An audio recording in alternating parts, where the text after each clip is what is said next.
Great Scott! That's right everyone, Dragon Ball Super episode 49 just aired and whew!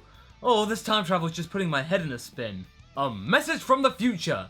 Goku Black invades. Looks like we're gambling with Goku on Black. I feel lucky! So yeah, that whole cliffhanger from the last episode with Trunks about to punch Son Goku in the face and you think it was going to be an epic battle or anything. Bulma just slaps Trunks in the face and says, pull yourself together, man. Wow, Bulma Savage strikes again. She's been really good in this series. I'm liking this. Okay, so the sword isn't actually that useful after all. It's basically Trunks' blankie. Oh, that's cute. To be fair, we all have our own little comforters now and again. Back in the future though, Black is feeling really lonely because he's got no one to play with. So he blows random shit up to make up for it. But what's this?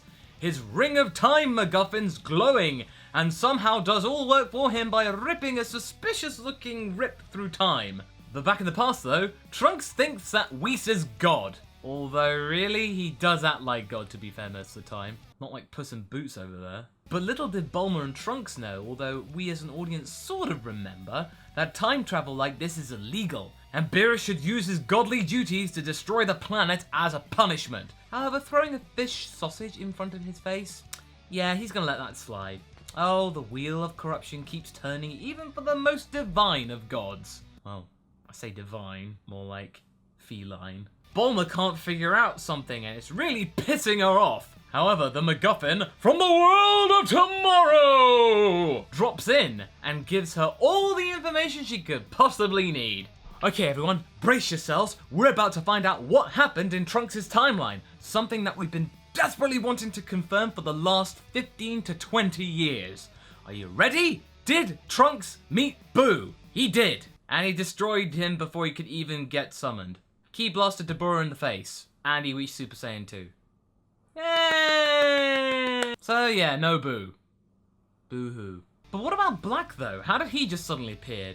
He just appeared one day and just said, I'm going to destroy the planet for the sake of justice. And quite clearly in this sequence, justice reigns from above. 1 year later, and there is barely a human left alive, and that's when Trunks has to go back to the past to bring people back to the future! Da, da, da, da, da. Don't hit me with copyright strikes, please. Even though multiverse theory has clearly proved by now that this won't really benefit the current timeline, but still, yay, adventure! But wait a minute, this being Dragon Ball, we gotta have some fighting in this episode, so it's time for a Trunks and Goku sparring match. Kind of like the Trunks-Goku fight when they first met back in the old pre-Android Saga days.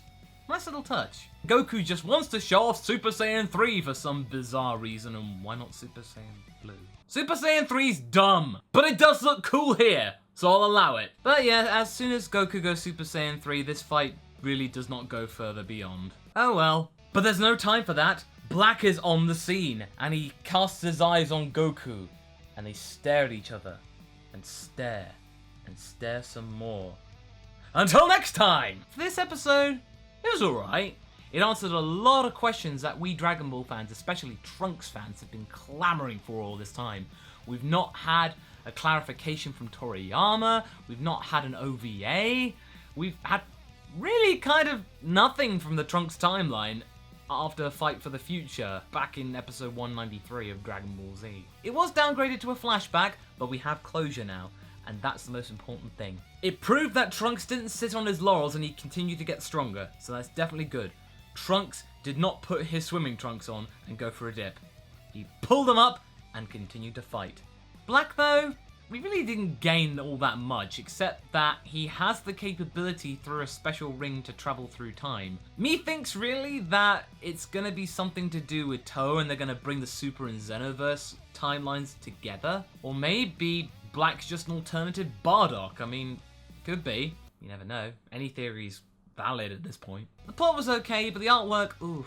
It was a little off though. Those old habits, they kind of die hard, don't they? But nonetheless, it was still an enjoyable episode, and it answered a lot of questions that we've had for a long time. It was a useful episode to events for the future. But until next time, guys, be sure to like and subscribe, and join us for the review of Dragon Ball Super Episode 50.